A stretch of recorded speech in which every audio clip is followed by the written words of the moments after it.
будрагчаас сэтгүүлч яагаад энэ талаар ингэж яг ингэж гарч ирсэн бэ? Энэ талаар ярьж эхэлсэн бэ? Энэ гэр бүл гэхдээ бүр ямар амар гэр бүл вэ те? Надаа ийм ингэж чат ирсэн шүү. Хэрвээ одоо ингэж миний амь нас те, миний ойр тойрны хүмүүст ямар нэг юм болох юм бол хин гэдэг нь бол ингэж ойлгомжтой шүү гэдэг. Үүнээс гадна яг энэ талаар ингэж дуурайд эхэлсэн чинь манай төрийн 3 өндөрлөгийн нэг нь одоо ингэ будрагчаар бас ингэ холбогдсон гэж аахгүй. Жоохон хүүхдүүд ингэж ээжтэй бүр ингэж яаж бүр ингэж тэрврүүлээд ээжтэйгээ уулзмаар байсан болоо гэд ингэ бодохоор сайн уу хүмүүс минь бүгдээрээ шинэхэн бичлэгээрээ уулзж байна. За яг одоо бүгдээрээ энэ бичлэгээрээ маш олон хүмүүсийн хандлтыг аваад байгаа, маш олон хүмүүсээр яриулаад байгаа тэр нэгэн сэдвийн талаар ярих болно. За тэгээд яагаад одоо ингэж те будрагчаас сэтгүүлч аль үшэний яриад ингэ дуурайд бас ингэ бичлэг юм ингэ хүрээд явж байгаад би бас ярьж байгаа юм бэ гэхлээр тухайн сэтгүүлч бас өөрөө хэлсэн байлээ л те хэдүүл ингэ олон хүмүүс ярих тусмаа, олон хүмүүс хэлэх тусмаа бүр олон хүмүүст ингэ хурж түгэх юм аа. Тийм болохоор таад маань илүү их ингэ яриад өгөөрэй. Миний тэр бичлэгийг бас ингэ ашигласан ч болно гэдэг постыг бол оруулсан байлээ. За үүнээс гадна миний яг өмнөх бичлэг дээр нэг хүн энэ талаар ингэж яриад өгөөч гэгээд коммент үлдээсэн байсан. За үүнээс гаднаас нэг хүн энэ талаар яриад өгөөч гээс чат бичсэн байсан. За тэгээд аль болох олон хүмүүс ярьж те тэгжиж энэ асуудал бүр ингэж илүү яригдах байхгүй юу. Үүнээс гадна яг тэр будрагчаас сэтгүүлчийн яг тэр нэвтрүүлгийг нь үзээгүй хүмүүс байж магадгүй тэр хүмүүстэй зориулаад илүү товчхон байдлаар ярьж өгье гэж бодож байна. За эдгээрээс гадна яг будрагчаас сэтгүүлч яагаад энэ талаар ингэж яг ингэж гарч ирсэн бэ? Энэ талаар ярьж эхэлсэн бэ гэдэг талаар мөн яг тэр одоо тухайн цаг мөч буюу 2011 он 2012 онд яг Монголын сайтууд тэрийн талаар юу гэж нийтлүүд ордог байсан бэ? Тэгээд одоо яг ямар процесстэй явж байгаа юм бэ? Одоо юу яригдж байгаа юм бэ гэдэг талаар хэдүүлээ одоо яг энэ бичлэгээр илүү дэлгэрэнгүй ярина гэж та хэд манаас ойлгож болно. Манай монголчууд маань өвлийн улиралд за тэр тусмаа яг одоодгүй сурагчийн амралт болох байгаа учраас та хэд маань яг гадагшаа татгаш явах гад хаашаа явахаа мэдгүй байвал та нартай маш гоё аяллаа хөтөлбөрүүдийг санал болгоё. Тэгэхээр та хэд маань анхаарлаа наашаа хандуулад сонсорой. Montrip аялын компани маань хөөрхөн аялагч нартай зориулаад маш гайхалтай маршрутуудыг та хэддээ санал болгож байгаа юм билэ. Тэгэд хамгийн гоё давуу тал нь юу вэ гэхээр шууд нислэгтэй гэдгээрээ давуу талтай. За тэгээд 7 шөнө 8 өдрийн гайхалтай аяллуудыг та хэддээ ингэ санал болгож байна. Тэгээд үүнээс нь та хэддээ дурдах юм бол Хятад улсын Хайнан, Таиланд улсын Бангкок, Паттайя хотуудын хосолсон аялал, Вьетнам улсын Фукуок арлын аялал, Индонез улсын Бали арлын аялал, Турк улсын 3 хотын аялал мөн Дубайн аяллууд нь үргэлж хуваарийн дагуу ингээд тогтмол гарч байгаа бөгөөд та хэд яг хүүхдийнхаа сурагчийн амралтаар хаашаа явах мэдгүй байгаа бол за өвлийн хасах 30 хэмээн хүүтнээс утаанаас төгжрлээс төрхөөн зүр ингээд амс хийгээдтэй гоё аялаад ирья гэж бодож байгаа бол Montrip-ийн гайхалтай аяллуудаа сонгоорой гэж та хэдтэй зөвлөмөрөөд за тэгээд энэ талдаа Facebook пэйжийг оруулъя. Та хэд маань пэйж рүү ороод илүү дэлгэрэнгүй мэдээлэл авах боломжтой. За мөн офис дээр нь очоод бас яг дэлгэрэнгүй мэдээлэл шууд ингээд одоо үүдээ асуултууд асуугаад те шууд бичлэн гэж авах боломжтой байгаа шүү. Энэ гэр бүл гэхдээ бүр ямар амар гэр бүл вэ те. Би бүр яг тэр будрагчаагийн тэр бичлэгийг үзээд бүр үнэхээр ингээд шоконд ороод бас Facebook тэр хүмүүсийн постууд за тэр сайтууд тэр орсон нийтлэлүүд ингээд хараад бүр ямар амар гэр бүл вэ л гэж яг өндөө бодлоо. Бүр гэрийн бүх гишүүд нь үнэхээр юм амар санагдсан надад лав. Яг тэр будрагчаагийн одоо тэр баримтад нэвтрүүлгийг би болохоор яг нэг доор ингэж үзэж одоо амжааг байхгүй юу? Яг цаг хугацааны хувьд тэгээд 3 хувааж үзсэн. Гэтээ 3 үзэхдээ гуруулан дээр нь бүр ингэж айгүй ингэж уйлаад тэгээд өөрийгөө бүр ингэж айгүй барьж тэгж үзсэн байгаа. Тэгээд яалтчгүй те бүр ингэж нэг бүхэл бүтэн айлын 4 хүүхдийн ирээдүг бүр ингэж балтсан байхгүй юу? Бүр яаж ингэж бүр ингэж чаддсан бэ те. Тэгэд ялангуяа сүүлүүд ингэ Монголд бүр ингэж те бид бүгдийн одоо кинон дээрс үздэг болсон явдлаа сонсдог хэрэгүүд ингэ Монголд бүр ингэ ээлж дараалан болоод энэ дээр бас ямар амар юм бэ л гэж бодож байна. Гэтэ бүгдээрээ яг энэ асуудлууд дээр ингэ дуурах нь маш зөв юм болоо гэж бас хараад байгаа. Сэтгүүлч будрагчныг яагаад энэ талаар ингэж дуурч гарч ирсэн бэ гэх юм бол 7 сард босон нэгэн томоохон үйл явдалтай бас холбоотой байгаа. За яг өнгөрсөн 100 буюу 2025 оны 7 сард яг энэ Эрлийн Эрдэнэбатын хүү одоо баг хүү болох Тэмүүлэн тэгээд улсын хурлын гишүүн гасан Цэрэн Бунцгийн хүү Санжаа Чопл нар 25 настай залууг бүлэглэн бүр ингэж маш аимшигтай хар цоцсон гэдэг асуудал гарч ирээд нийгмийг цочроогоод сошиалэр бас ингэж зөндөө ингэж яригдчихсэн шүү дээ. яг тэр үеэр энэ бодрагчаас сэтгүүлч бас яг тэр асуудалтай холбоотойгоор пост бичлэгүүд ингэж оруулж явж исэн байгаа байхгүй юу. Яг тэр үеэр нь энэ бодрагчаар хүмүүс ингэж чатаар холбогдоод энэ над ингэж Эрлийн Эрдэнэбатын гэр бүл чинь бол ийм аимшигтай гэр бүл штэ. Бүр 2011 онд тэдний Филиппин үйлчлэгч ингэж яг яасан тодорхойгүй байдлаар ингэж тэдний гэрт ингэж нас орж исэн. Энэ талаар ингэж судлаад ингэж сурвалжлаад өгөөч гэдэг ийм хүсэлтүүд ингэж маш ихээр ирсэн байна л да. Тэгээд яг 7 сараас эхлээд өөрөө ингэж судалгаа юмаа хийгээд үнэхээр ийм хэрэг болсон байна гэд пост юмнууд оруулж эхлээд за тэнгүүдээ ийм нэвтрүүлэгтэд зориулаад арт иргэдээсээ хандвийн үйл ажиллагаа бол ингэж эхэлж исэн байна л да. Тэгэд яг хүмүүс ингэж хандвийн үйл ажиллагаанд нэлээд эрчимтэй ингэж ороод энэ нэвтрүүлэг нь холбогдсон байдаг гэж бас өөрөө ярьж исэн. За түүний одоо яг энэ нэвтрүүлэг нь анхны ингэж хандив асуусан ийм нэвтрүүлэг бол биш гэж хэлж байгаа байхгүй юу. Тэгэд урднаас ингэж хүмүүсээс хандив цуглуулад бас яг иймэрхүү гэмт хэрэгтэй те иймэрхүү ингэж тодорхойгүй одоо хэрэгүүдийн талаар тийм бичлэгүүд баримт нэвтрүүлгүүд бас хийж исэн байлээ. Тэрээр ингээд яг 7 сараас хандив юм эхлүүлээд пост юм эрчимтэй оруулж эхлээд за тэгээд яг Филиппиний тэр үйлчлэгчийн ар гэрийнхэнтэй ингэж уулзах хэрэгтэй гэж ингэж боцсон гинэ ингэж яг нэвтрүүлэгтээ оруулах хэрэгтэй гэж өөрөө төлөвлөсөн юм байлээ л те. Тийм учраас ингэж охиныг өөрөө ингэж хайж олж ингэж холбогдсон байгаа байхгүй юу. За тэгэл яг тэр болгоныгоо пост бичлэгээр ингэж оруулаад явж исэн. За тэгсэн чинь яг тэр үед нь 99.11-тэй нэг дугаараас холбогдсон гинэ. За чи ингэж тийшээ явахт чи одоо яг хэдэн төгрөг дутаад байгаа юм бэ? Чамд яг хэд хэрэгтэй юм бэ гэд асуусан гэж байгаа байхгүй юу. Тэгсэн чинь буудрагчаа нэг хүнээс ингэж одоо юу гэдэг их хэмжээний ингэж мөнгө авах одоо тийм дургуулсан байна л да. Тэгээд яг охинтой ингээ холбогдсон чинь холбогдоод ийм нэвтрүүлэг хийх чагаа гэдэг охинд нь ингээд хэлсэн чинь охин нь манай аав гэхдээ ингээд нэвтрүүлэг дээр ингээд байх боломжгүй гэд хэлсэн байна л да. Яагаад аав нь байх боломжгүй вэ гэхлээр яг хүүхдүүдтэй амьдэрдэг. Одоо яг тэр улсынхаа бүр ингээд шал өөр нэлийн хол газар амьдэрдэг гэж байгаа байхгүй. Тэгэд аав нь яг тийш ингээд ирж очих тэр зардал нь $500 болохоор исэн гинэ. Гэхдээ яг энэ зардал нь болохоор аав нь ингээд маш хурднаартай нисэж очиод за тэнгуүтээ таксийн цуух төлбөр одоо бүх юм багтаад $500 болохоор исэн гэж байгаа байхгүй. Тэгсэн чинь яг хин будрагчаа одоо тэр яг 99.11-тэй дугаараас холбогдсон тэр ахтай болохоор ингээд нэг хүнээс ингээд маш их хэмжээний мөнгө авах юм сонирхолгүй байна. Гэхдээ одоо тэр аав нь ингээд хүүхдүүд рүү ингээд очих тэр зардал нь бол ингээд $500 болох юм байна. Та тэгвэл яг боломжтой бол энэ мөнгөний өгөөд ингээд туслаач гэдгсэн чинь шууд тэр дороо $500 буюу яг ингээд сая хэдэн 100,000 төгрөгийг бол шууд ингээд шилжүүлж исэн. Тэгээд бид нарт бол иймэрхүү байдлаар ингээд тусалж исэн. Тэр ахтай бол маш их талхаж явдгаа гэж бас хэлсэн байлээ. Ингээд аав нь хүүхдүүд дээр очиж одоо ингээд нэвтрүүлэгт орохоор болоод за буудрагчгийн хувьд ч гэсэндээ те Филиппин руу одоо ингээд багаа дагуулж яваад тэр зураг авалт бол хийсэн байсан. За ингэж явахтаа болохоор 8 сарын 1-нд яг Монголоос гараад за тэнгуүдээ яг Солонгосоор дайрч Филиппин руу очсон гэсэн. Тэд яг Филиппинд бол яг 5 хонсон гэж байхгүй. Яг 5 хоноод тэр бичлэг юм хийгээд ингэж дүрснүүд бол авсан гэж ярьж илээ. За үүнээс гадна одоо нүг А болон өвөө эмээгийнх нь яриа болохоор одоо яг тэр филиппинчүүдийн ярьдаг ямар хэлгэлээд тэр хэлээр ингэж ярьсан гэж байгаа хгүй. За тэрийг яг орчуулах тэр процесс нь хэцүү байсан болохоор одоо яг нөгөө хоёр охиныг дуудаад тэгээд яг энэ одоо аав өвөө эмээгийнх нь ярьсан яриаг нь англи руу орчуулад өгөөч гэгээд охтуудаар нь ингэж орчуулсан гэж бас ярьсан байгаа. Мөн тэрээр яг нэг лайв дундаа яадаг хгүй юу. Одоо тэр яг баримтад нэвтрүүлэг дээр н ороогүй нэг дүрсийг үзүүлдэг хгүй юу. За тэр дүрс нь болохоор одоо яг нэг $500 өгсөн нөгөө ах баа штэ тий. Тэр ахын мөнгийг тогтоонд хийгээд яг тэр Филиппин аав охин хоёрт ингэж гардуулж байгаа тэр бичлэгээс ингэж оруулж харуулсан байдаг. Тэгээд үтгэж байна. За нөгөө хийсээр This is the plan fair. So thank you for coming. Тэгэд яг тэр гэр бүлийн хувьд болохоор $500 гэдэг бол бүр үнэхээр их мөнгө гинэ. Тэгэд одоо яг Монголд ирэхэд нь мэдээч хэрэг нөгөө Монголын арт өмнөд цуглуулсан мөнгө бол ингээд бүр их болсон байгаа штэ тий. Тэгэл яг тэрийг ингээд гардуулж өгнө гэдэг бол одоо үнэхээр гой санагдаж байна гэдэг зүйлийг тэр лайв дээрээ ярьсан байсан.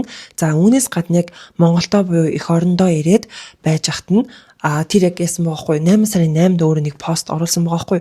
Тэр постн дээр нь болохоор нэг юм гадаад юм шиг нэртэй заяа. Нэг тийм аккаунтаас чамайг алнаа гэдэг чат өөр дээр нэрсэн мөлий.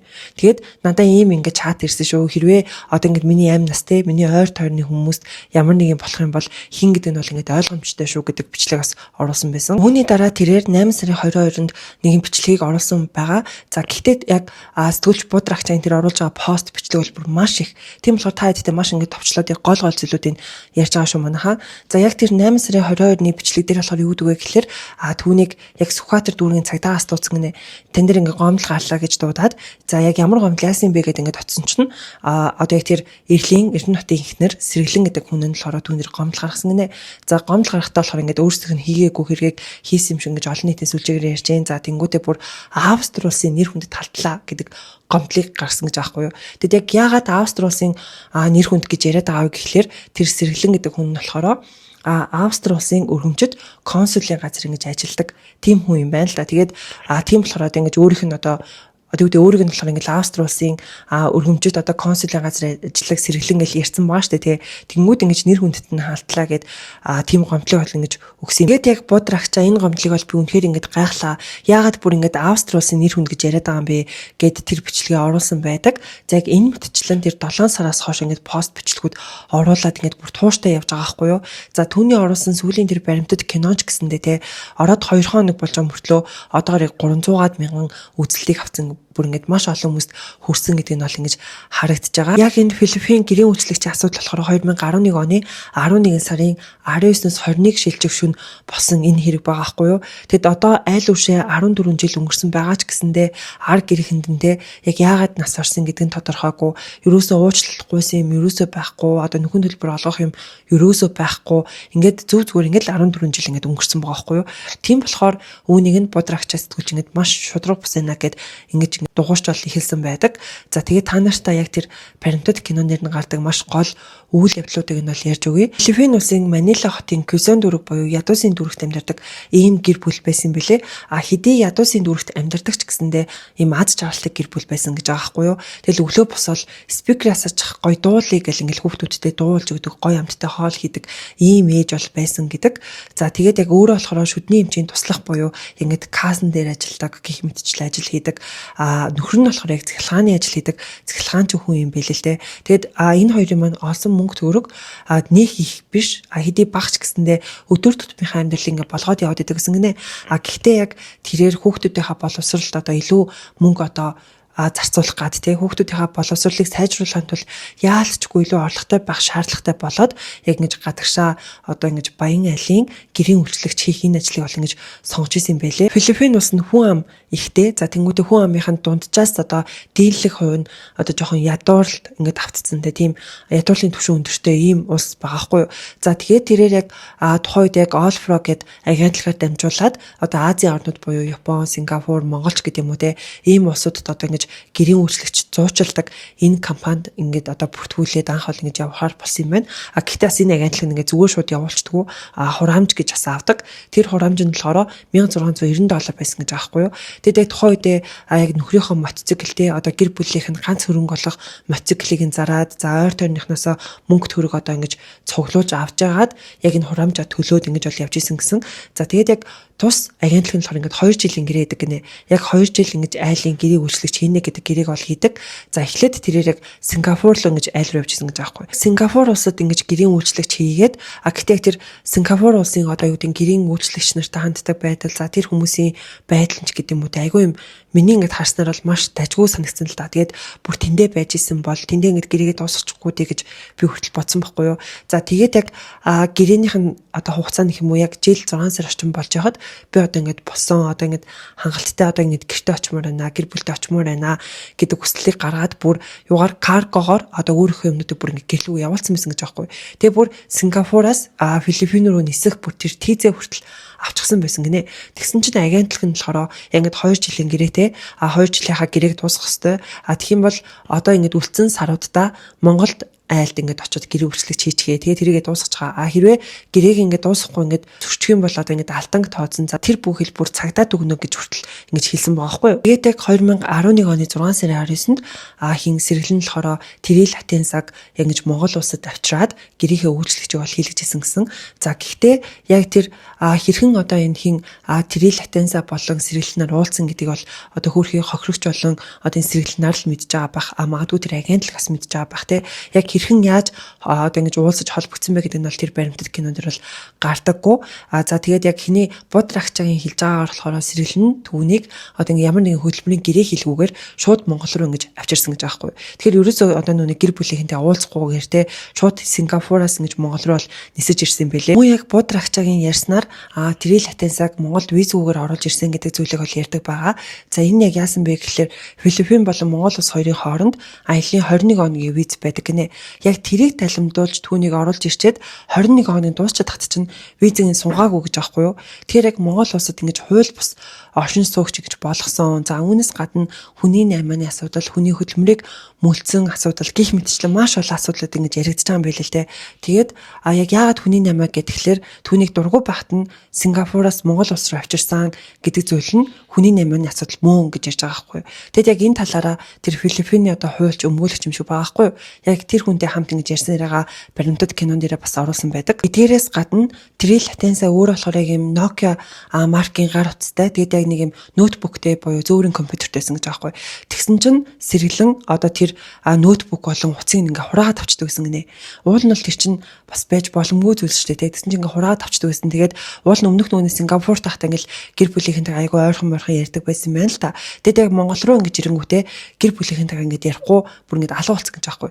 Тэгээд 5 сарын дараа тэр гэрээ эцэстэгээс ингээ нууцаар одоо ингээ ярьж ийна гэд гэр бүлийнхэнтэйгээ бол ярьж исэн юм байлээ. Тэрээрээ хүүхдүүдтэй ингээ зовж байгаагаа хэцүү байгаагаа хэлдэггүй харин ч хайртай шүү санжийн за ээж нь удахгүй очино хичээлээ сайн хийр гэж хэлвэсэн бол яг юм хэцүү байгаагаа золонтой байгаагаа нөхөртөө л хэлдэгсэн гинэ. Тэгээд энэ гэрээ ингээд эцдүүд маш ингээд алкогол хэргэлдэгээд алкогол хэрэглэх болгондоо янз бүрийн ингээд болдог. За тэгээд миний утас ноутбукийг ингээд хураагаад авсан байгаа. Сүүлийн хэдэн сарын цалин маань ингээд өгөөгүй. За үүнээс гадна энэ одоо гэрийн хамгийн том хүү болох жаажа буюу одоо тэр жаргал нь юм бэлээ л дээ. Жаргал ингээд намаа ингээд зоддгоо зөгтөг надаа айгүй хэцүү байдаг. Би бол зүгээр хурдан харимаар байна. Тэгтээ яг яаж чадах ингээд уучраа болохгүй байна. Энэ гэр бүл бол ингээд нэлээд нэр хүндтэй одоо нөлөө бүхэ те хөрөнгөтэй ийм гэр бүл. Тийм болохоор эдний эсрэг ингээд би ингээд зогсож чадахгүй байна. Надаа ингээд үнэхээр хэцүү байна гэх мэтчлэн зүйлүүдийг ингээд нөхөртөө ярьжсэн гинэ. Тэгэл яг ингээд ярихад нөхөрт нь бүр ямар хэцүү байдаг гэсэн бол те. Бүр ингээд ихнэр нь хүний нутагт те нэг хөрөнгөтэй айлын одоо тийм хэцүү зүйлүүд ингээд туулаад ингээд байх бүр ямар амар хэцүү байсан болоо.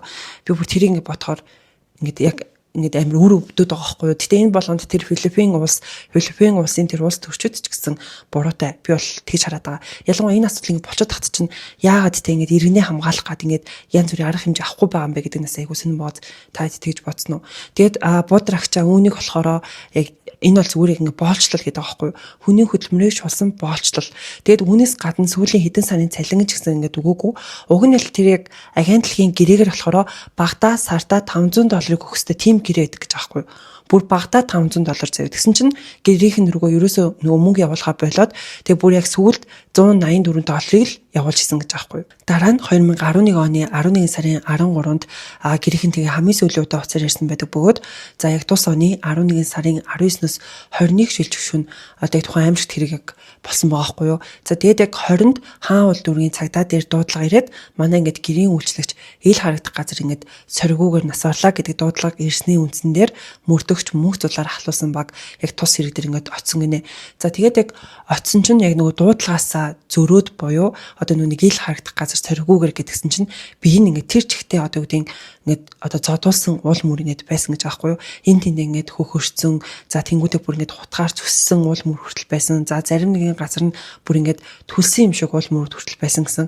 Тэгэд яалцчгүй тухайн үед оцсон мөрдөгч бол ингээд нөгөө мэдээч хэрэг одоо юу гэдэг хэргийн газар л ингээд зургийг авна штэ тий. Тэгж зургийг авч бол баталгаажуулсан юм бэлээ. Тэгээд яг тэр баримтат кинон дээр нь тэр зургуудыг бас ингэж харуулдаг байгаа. Тэгээд яг айгүй сонирхолтой зүйл болсон юу вэ гэхээр одоо яг мөрдөгч мөнх зулыг солиод бүр гинт яг тус хэргийг өөр мөрдөгч ингэ шалахаар болсон гэж байхгүй юу. Бүр гинт яг тус хүнийг ингэ сольчихсон гэдэг зүйл яригддаг байгаа. За үүнээс гадна яг тэр шүүх шинжилгээний үндэсний хүрээлэнгээс гаргасан дүгнэлтээр амь хохирчоос хурц хордлогын шинж тэмдэг илэрсэн. Лабораторийн шинжилгээний хариу гараагүй тул урьдчилсан байдлаар тодорхойгүй хурц хордлогын улмаас нас барсан гэд үзээд яг тэр ингээд нүг бичиг юм ингээд хийцэн байгаа байхгүй юу. Тэгээд яг тэр шүүхийн шинжилгээнд дээрээ ерөөсөө амь хохирчиг одоо үгүй ийм одоо тэр газраа тийм одоо гэмтэл авсан, ингэж хөхөрсөн байсан, эндээ хотголуулсан байсан ч гэдэм үү тэр зүйлүүдийг ерөөсө бичээгүй гинэ. Уг нь яг ёс журмаар болохоор тэр болгоныг бичих ёстой гэж аахгүй юу. Тэнгүүд энд яг нэг юм ноо орсон юм шиг байгаа.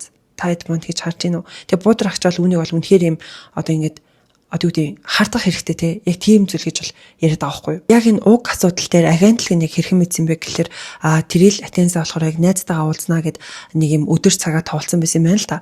Тэгээд яг тэр найз нь миний ойлгосноор бас л яг Филиппин бас яг нэг юм мөнгөтэй айлд үйлчлэгч хийдэг хүн юм болоо гэж би хувьдаа бодсон. За тэгээд яг найзтайгаа яг уулзна гэд өдөр цагаа тоолсон байсан чинь ингээд ерөөсөө холбогдох боломжгүй болоод уцна ингээд болохгүйсэн гэж аахгүй юу. Тэгээд найз нь бүр ингээд гайхаад холбогдож чадахгүй. Тэгээд яг агентлагтай ингээд эхлээд мэдгцэн ингээд холбогдож чадахгүй байна. Ингээд ямар нэгэн босон юм болов уу гэдэг агентлагтаа мэдээгээд за агентлагын мэдээж хэрэг нөгөө нэг зуучилсан айлтгаас ингээд холбогдсон шүү дээ. Тэгэд яг энэ сэргэлэн гэдэг хүнтэй холбогдсон гинэ. Тэгсэн чинь сэргэлэн урдаас нь өвчтэй байгаа гэж хэлсэн гэж аахгүй юу. Өвдсөн өвчтэй байгаа гэдэг хариуг ингээд өгсөн юм байлээ. Тэгээд яг тэгж хэлснээс нь хойш 2 өдрийн дараа тус одоо юм аимшигт одоо зүйл болсон байгаа байхгүй юу. Энэ болгоны дараа ингээл бөө юм боо ингээ болж байгаа ч гэрийнхэн хүртэл юм жижигхэн чигсаал хийсэн бэлээ хэдүүлээ энэ талаараас тун удахгүй ярих болно. За тэгсэн чинь тухайн агентлагаас энэ гэр бүлийнхэндээ буюу ар гэрийнхэндээ холбогдоод та нарт ингээд $340 өгөө. Тэгээ та нар энэ талаар дахиж ингээд яриха болооч гэж хэлсэн байгаа байхгүй юу. Тэгэд энэ бол бүр юу гэсэн үг юм бэ те. Хүмүүс бол үүнийг нь яалтч гүн бол доромжлол гэж хараад байгаа. $340 чинь яг өмд юу болох юм бэ те. Тэнгүүд тэр гэрийнхэнд тийм мөнгө өгөөд ингээд таад дугаалцохоо гэж хүртэл ингэж хэлсэн гэж ярьж илээ. Бүр энэ бол үнэхээр аимшигтэй тий. Уг нь бол тэр агентлагийн газар чинь бараг л нөгөө газараас нь яагаад энэ хүнд ийм болчихвоо гэд уулан дуурайд одоо үгдээ ингээд бөө юм болох хэвээр хүмүүс нь тэр агентлаг үсттэй тий. Тэгсэн чинь бүр ар гэрийнхэнд нь тийм хэлсэн ингээд хэлж илээ. Тэгмэд хүмүүсээс үүнийг нь болохоор одоо энэ Эрлийн Эрдэнэбатын гэр бүл одоо тэр агентлагийн хүртэл ингээд хавхуулцсан бах магталтай гэж бас хүмүүс харж байгаа юм байлээ. Ингээд яг ам хохирчийн цогц их оронд нь очоод за тэгээд тэгсэн чинь нөхөр нь болохоор зүрх нь хаагдсан, за ийм уусан, за тэгмэд амиа хорлох гэж оролцсон гэж хэлсэн ч тэр ингээд бас хилээдсэн юм байна л да.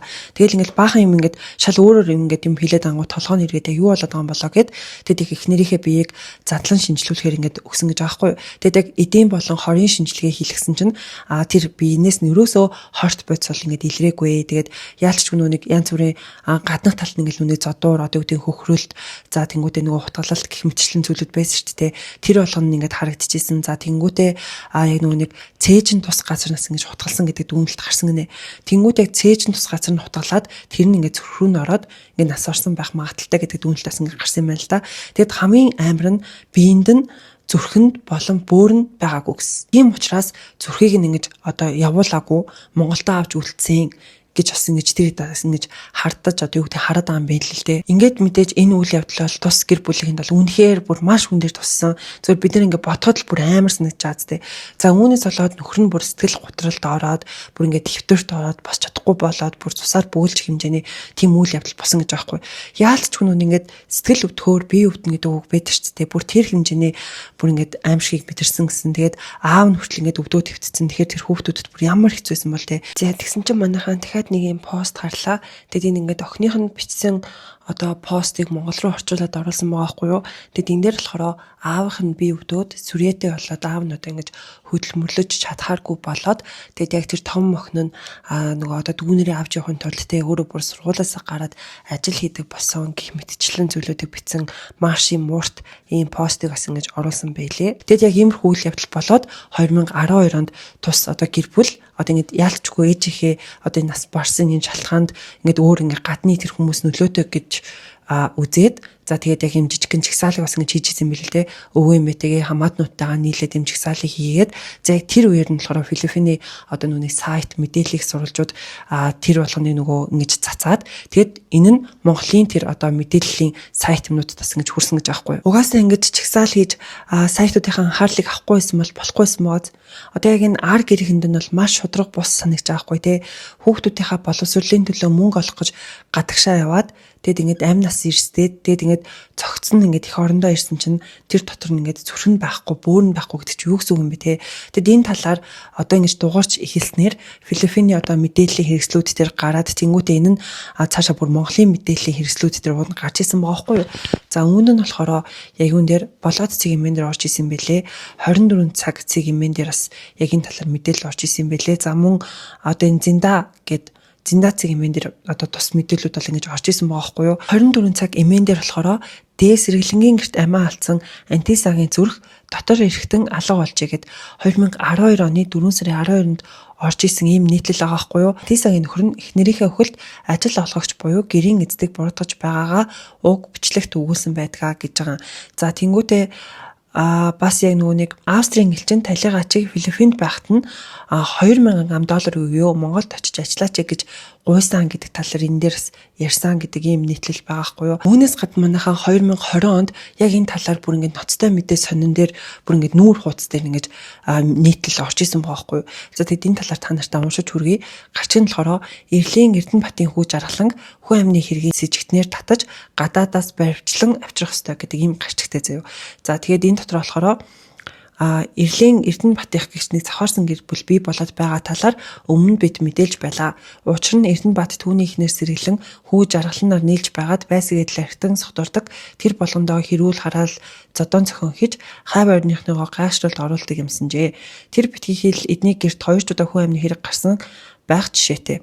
Гэвч тэр болгоныг Эрдэнэбаат сэргэлэнээр хуулийнханд хэмжээний хахуйл өгсөн байж аргалж өнгөрөөсөн гэх. 2 хүү амны хэргийн нэг нь 2011 онд Эрлийн Эрдэнэбаатын гэрт үйлчлэгч хийж байсан тэрэл Атенса гэх Филиппин бүсгүй учир бүтүүлэг хүлэм. Сэргэлэн хатагтай үйлчлэгч бүсгүйг ар гэрийнхэнтэйгээ холбогдохыг хориглодог байсан ч Атенса нөхөр хүүхэд найзуудтайгаа холбогдохын тулд нууцаар интернет утас ашигладаг байсан. Холбогдоод хэлсэн зүйлийнхэн дотор манай гэрийн эзэн орой бүр гэртээ харигдаж цэнгдэгэ ингэхдээ сохтуу байдаг гэсэн анхаарал татаж байгаа юм. Тэгээд энэхүү завхарсан гэр бүлийг архитан сохтуурхаж байх үед үйлчлэгч бүсгүй Атенса учир бүтүүлгээр нас оржээ. Үйлчлэгч бүсгүй бие нэлэнхүүтэй зодуулсан шинжтэй шаргадсан түлэгцэн байдал илэрснээс гадна хамгийн ноцтой зүүн бүрнүүс нь хурц эртээ ямар эсгэж бүсэн шарах илэрчээ. Тэр ч утгаа зүрх нь байхгүй зүрхнийх нь оронд даавуу чигчгсэн байсан гээл бод. Энэ бол маш ноцтой асуудал. Тэгээд энэ сонингийнх нь ингээд нэг хэсэг ингэж хуурагдсан бэлээ. За тэгээд гэхдээ энд янз янзын таамаглал байгаамаа. Жишээ нь Эрлийн Эрдэнэбаат Филиппин бүсгүй дээрэмий харьцаатай байсан. Үүнийг нэхнэр сэргэлэн мэдчихэд үйлчлэгч бүсгийг зодож нүддэг байсан. Түнчлэн Эрдэнэбаатын хүү жаргалан Филиппин бүсгийг эцэгтэйгээ нууц амргийн холбоотой босдын бидэнгүүтээ шууд хөнөөсөн гэх мэт.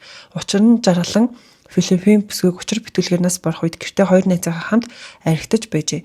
Дараа нь жаргалан цагдаагийнханд байцаалт өгөхдөө бид тэр Филиппин бүсгийг ам мөрөгдөх үед Монголд байгаагүй Малайз улсад сургалтанд сууж байсан гэж мэдүүлжээ.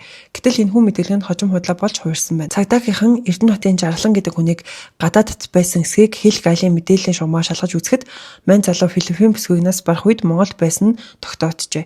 Тэгээд ч логик ухаанаар бодоод үзэхэд жаргалан Малайзд байх үед Эрлийн Эрдэнэбаатын гэр жаргалангийн 2 найз архитаж сууж байх ямар ч үндэслэлгүй юм. Нэг ноцтой асуудал гэвэл жаргалантай хамт гэрт нь архитаж байсан 2 залуугийн нэг нь түүнээс айгаад гадаад руу цагаачилж оцсон байх жишээтэй. Харин нөгөө найз нь буюу Бат хүрлийн Түмэн жаргал гэгч нь хэдийгээр гадагшаа дөрвөгөж гэлээ дээрх явдлаас 1 жилийн дараа жаргалантай зуг гэрт нь архитаж байгаад учир бүтүүлгээр нас оржээ.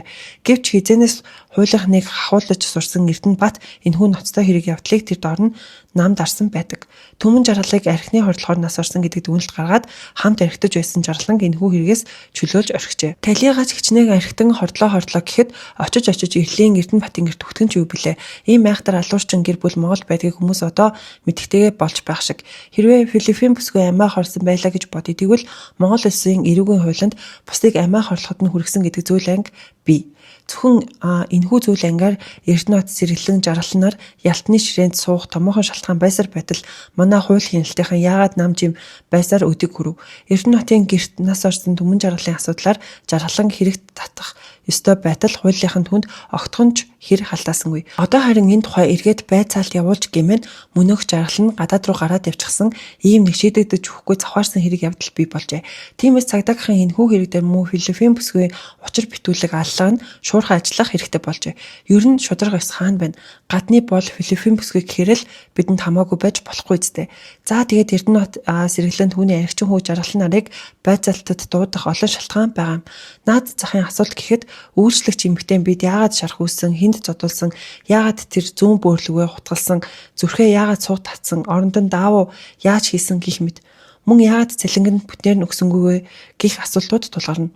Эрдэнэ хотын гэр бүл өөрсдөө архитан шоудахтаа бол мөнгийг хаа хамаагүй цутгаж байдаг гэрнэ бусдад юм хязгаарлахтаа өстөө хорлогоо тоолсон амьтад болтой. Одоо энэ завхаарсан гэр бүлийг яах вэ гэдэг ийм нийтлэл 2020 онд бүр орж исэн байгаа байхгүй юу. Хэрэг хуучирдаггүй гэж те. За тэгэл энэ асуудал ингээл одоо дахин сөхтөж гарч ирээд одоо л бүр үнэхээр бараг бүх монголчуудын мэддэг ийм асуудал болон хуурсан байгаа. Тэгээд бүр нэр ийм хүмүүс бүр яаж байдсан бол яаж дэлхий бүр ийм хүмүүсийн нэр дааж авч чаддсан болоо тий.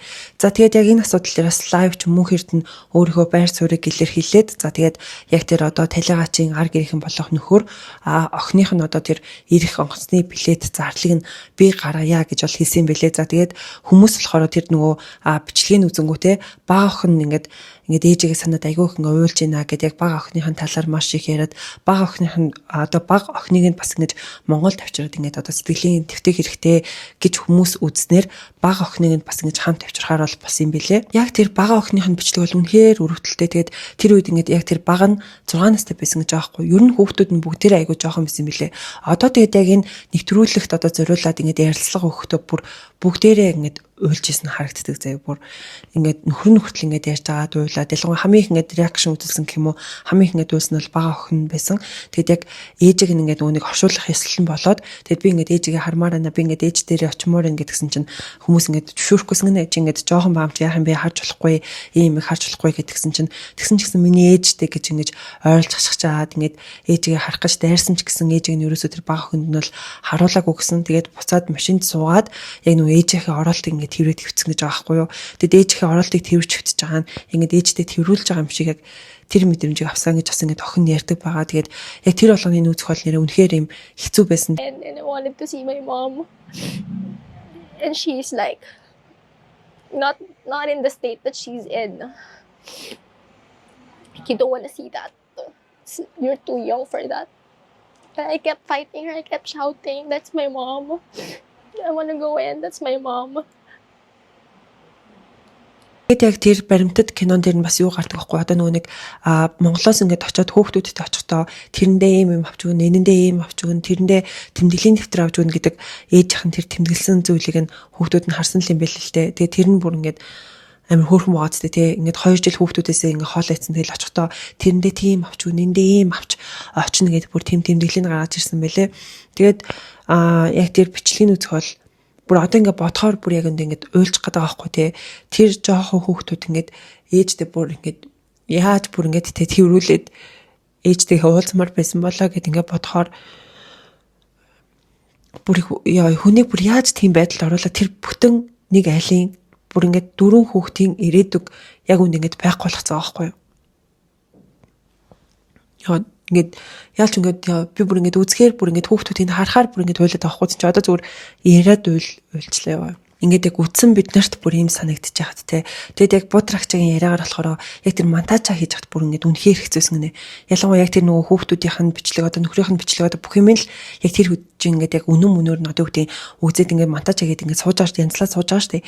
Тэгэд яг тэрийгээ янзлах амар хэцүүсэн гэж аахгүй. Тэгэл байсгээл бүр ингээд тавчтаад те. За би нэг гарчаад ирээ. За би нэг гаш тамхилчаад ирээ гэл бүр яг тиймэрхүү процессор бол тэр бичлэгийг хийж дуусгасан гэж бас ярьсан байгаа. Үүнээс гадна яг энэ талаар ингээд дуграад эхэлсэн чинь манай төрийн 3 өндөрлөгийн нэг нь одоо ингээд Будрагчаар бас ингээд холбогдсон гэж аахгүй. Чи амар юм зөв юм хийж байна. Чамаа ингээд дэмжмээр энэ тэгээд чамд ингээд туслаад тэр хэргийн материалын талаар ингээд одоо ингээд чамд ингээд мэдээлэл олж өгнө гэж хэлсэн гинэ. Тэгээд бүр төрийн өндөрлөгийн хүн тэгж хэлээд байх чинь энэ ингээд бүр үнэхээр юм ноцтой ингээд хэрэг бол байлээ. Тэгээд уул надад олж өгнө гэж хэлсэн боловч олж өгч чадаагүй гинэ.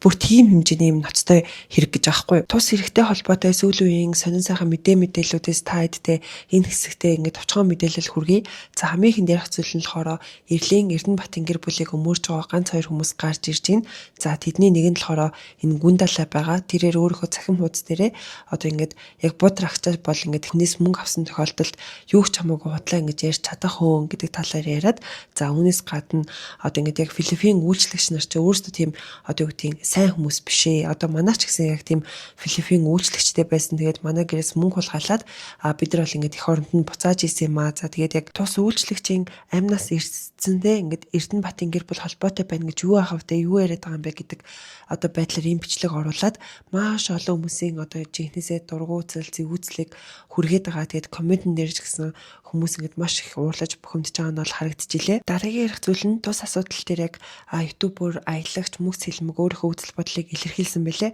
За тэрээр яг өөрөө Филиппин улсад одоо хэл сурах гад 3 сар бол амьдарч исэн. За тэгэхэд яг Филиппин хүмүүс бол ийм сайхан сэтгэлтэй айгүй ирэлдэг найрсаг тийм хүмүүс байдгаа. Тэгээд 10 Филиппин хүн байлаа гэхэд харуула барыг яг тийм сайхан сэтгэлтэй найрсаг хүмүүс байд юм аа. Тэгэхээр энэ асуудал дээр ингээд яалч үнэн мөнөөр нь ингээд шийдэх ёстой.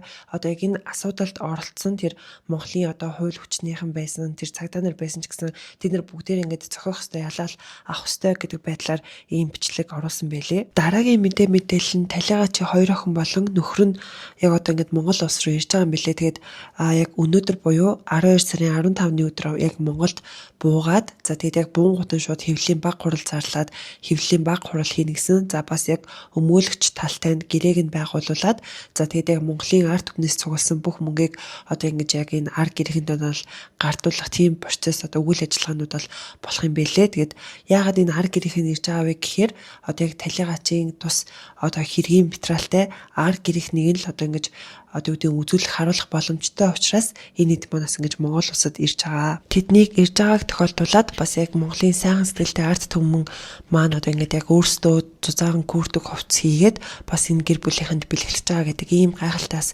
мэдээлүүд байна манайхаа. Тэгэд яг ард иргэдээс цугласан тэр мөнгө ингэж нэлээд ингэж гайгүй цуглчихсан учраас гэрийнх нь нэлээд баярлах байхаа гэж бас ярьсан. Тэгээд том охин болохоор би ингэж авахгүй манай аав дүү хоёрт ингэж өгчхөө гэдэг зүйлийг бас ингэж хэлсэн гисэн. Юу ч нэгэд гэрээхэнд нь эхлээд нүг ингэж Монгол руу очиё энэ хэргийг хэдүүл ингэж шалгая үнэн мөнийн тогтооё Монгол руу явъя гэдгсэн чинь гэрийнх нь шууд ингэж айцтай болсон гэж аахгүй. Бүр ингэ Монгол гэхээр бүр нэг тийм айцтай болчихсон. Тэгтээ яаж ч аргагүй штэ тий. Бүр ингэ хамгийн дотн хүнээ энэ улсад алдчихаар тэр хүмүүст яаж энэ улсад ийм ихтгэл төрөх юм бэ тий. Тэгээд яг ингэ Монгол бол ингэ тийм амар улс бол биш ээ. Бол манай улс ингэ айгүй юм тайван ийм орон байгаа. Тэгээд яалч юм хүмүүстэй таарсан байна. Тэгээд хэдүүлээ үнэн мөнийг олё гэд гэр бүлийг ингэ тайвшруулад одоо ингэ тавчиж байгаа юм бэлээ. Буудрагчагийн пост энэ бичлэгүүдийн доор хүмүүс хандваа битээ зогсоорой гэдэг байгаа байхгүй. Тэгээд одоо ингэ ард гэрийнх нь ирээд явх хүртэл хандваа ингэ өргөжлүүлээд л бай. Тэгээд яг бүх одоо үүдийн цугласан мөнгөний ингэ яг явхад нь ингэ өгөөд ингэ явуулаараа битээ зогсоорой гэл яалтчгүй Монголын ард түмэн бол тэг бүр ингэ дуу нэгтэйгээр яг энэ талаар ингэ дэмжиж бол ингэ илэрхийлсэн байлээ. Үүнээс гадна одоо нөгөө нэг яг сэтгүүл зүйн хувьд ингэ нэг талыг барихгүй гэдэг зүйл байт юм байна л да. Одоо ингэ буудрагчаач ингэ яг хохирчийн талаас гэх юм ийм ингэ нэвтрүүлэг хийж байгаа шүү дээ. Тэнгүүд яг босон процессыг асуух одоо журмаар гэх юм уу бас нөгөө талын одоо юу гэдэг нөгөө талын үгийг бас ингэ сонсох хэрэгтэй гэнэ. Тэгээд яг тэр сэргэлэн рүү холбогдоод та ингээд одоо юу болсон бэ энэ талаар яриад өгөөч гэсэн чинь шууд ингээд эрс татгалцсан гэж аахгүй. Юу ярьдаа би чамд ингээд тийм яриа мараа өгөхгүй гэд. Тэгээд тэрийг нас ингэж баримтат кинон дээр хайлт оруулсан байдаг. Та бүхэн энэ юмнуудад хариу тайлбар өгөөгөөд би Эрлийн Эрдэнэбаатын эхнэр даваа хүүхэн сэргэлэнтэй уцаар холбогдоход бол тэрээр эрс татгалцсан. Тэгээ тантай нэг уулзаж ярилцлага авах хүсэлтэй байгаа юм би. Би бол өөртөө чинь бол яриад хэлээд байгаа байхгүй. Одоо яг сүүл ярихны зүйлээ яриад бичлэг маань дуусгаж байна. За энэ нь болохоор яг өнөөдөр буюу 12 сарын 13-ны өдөр эрен сурвалжлах сэтгүүлчдийн баяр гэдэг ийм баяр болтго юм байна. За тэгээд энэ дээр болохоор оны шилдэг одоо сэтгүүлч оны шилдэг одоо бүтээлүүдэд шалгаруулдаг. За тэгсэн чинь 2025 оны шилдэг эрен сурвалжлах бүтээлээр болохоор одоо энэ сэтгүүлч буудрагчаагийн боолчлагч нэвтрүүлэг ингээд тодорсон юм байна. Тэгэд яалчгүй ийм одоо бас юу гэдэг те ийм одоо шагналыг аваад тэгээ маш их баярлаа гэдгээ өөрөө илэрхийлсэн байсан. За бас яг манай хохирогч үйлчлэгч эмэгтэйг охин нь өөрөө фэйсбુક дээр ингээд яг одоо энэ мэдээлэл юмнуудыг ингээд оруулж явж байгаа хгүй. Тэгээ ээжийнхээ зураг хүргээгээс ингээд оруулаад тэгээд яалтчгүй нэхэнд буудрагчаас төгөлчд ингээд маш их баярлаа гэдэг тэр баярлагаа хэлсэн байлээ. За надаас айгүй таалагдсан гэх юм уу айгүй ингээд хүндлэмээр санагдсан зүйл нь болохоор тэр охин фэйсбુક дээр оруулж байгаа юмнуудаа монгол хэлээр бас ингээд оруулаад байгаа хгүй юу. Тэгэхээр монгол хүмүүстэй зориулаад монгол хэлээр бас ингээд оруулж байгаа надад маш их ингэ таалагдсан. Одоо яг том охин нь Америкийн нэгдсэн улсад бол ажилтсан мэлээ. Тэгээд үүнийг болохоор буудрагчаас сэтгүүлч рүү битсэн чатнаас нь мэдэгдэжсэн. За тэр цагтлыг нь уншиж хүрэх юм бол уучлаарай би 2 цагийн өмнө л сэрлээ. Америкийн нэгдсэн улсад гэрээт ажилд шөнийн ээлжээр ажиллаж байгаа болохоор миний цагийн хуваар сүүлүүд нилээд алдагдаад байгаамаа бид саяхан баримтат киног үзэж дуусгасан. Манай гэр бүлийнхэн бүгдээрээ одоо хүртэл нүдэндээ цочирсан хэвээр байна. Үннийг ийм их зориг, ийм нарийн нэвтрэлтээр ил болгож өгснгийг харах тэр мөчийг үгээр илэрхийлэхэд үнэхээр бэрх байлаа. Эдгээр баримтууд биднээс 14 урт жилийн турш оргүй алга болсон мэт байсан. Гэтэл та 3 сарын дотор тууштай, зарчимтай сэтгүүл зүгээр бүхнийг ил гаргаж чадлаа. Үүнд бид чин сэтгэлээсээ талархаж байна. Та бидний гэр бүлд олон жилийн турш ханах үед баллагдсан итгэлийг анхны гэрлийг дахин асааж өглөө. Гэт бүр юм гайхалтай бичсэн байгаа байхгүй. Тэгээд цаашаа нь би төсөөлөхөд Эрдэнэбат Сэлэнг хоёр одоо үнэхээр айж байгаа нь лавтай. Тэдэнд анх удаа жинхэнэ үр дагавартайгаар хариуцлага тооцох боломж бий болж байна. Бид Монгол улсад ирээд энэ хэргийг эц хүртэл нь тууштай явахад тэмцэхэд бэлэн байна. Би гэр бүлийнхээ төлөө шудрах өсийг хүсэж байна. Хэрвээ энэ миний хийх сүүлчийн зүйл байсан ч гэсэн би буцахгүй. Миний ээжийн талын аав одоо 70 настай. Би зөвхөн өөрийнхөө төлөө биш, түүний төлөө охин нь тэрэлэд юу тохиолсны талаар эцлэн шийдэгдэх тэр мөчийг түнд харуулахын төлөө тэмцэхийг хүсэж байна. Баярлалаа Будрагчаас тгүүлжээ. Таны хөдөлмөр найдвар гэж үгүй болсон газарт дахин амь өглөө. Миний гэр бүл үүнийг хизээж мартахгүй гэд ийм урт одоо чат захиаг ол ингэж бичсэн байлээ. Гэхдээ ингээл яг манай Монголын арт түмэнтэй бүр ийм хөөрхөн байхгүй те. Ийм өрөвч зөөлөн сэтгэлтэй юмны төлөө ингээд бас гоё ингээд нэгдэж чаддаг те. Одоо хэдүүлээ зүгээр яг зарим хариуцлага тооцох хэвээр хүмүүстэй хариуцлага тооцоод гоё дуурч чадаад явчвал уулна ингээд харахад айгүй бас гоё аахгүй те. Тэгтээ яалчгүй бүр ингээд яг Монголынхаа арт түмнэр үнэхээр ингээд барах чадчихээн.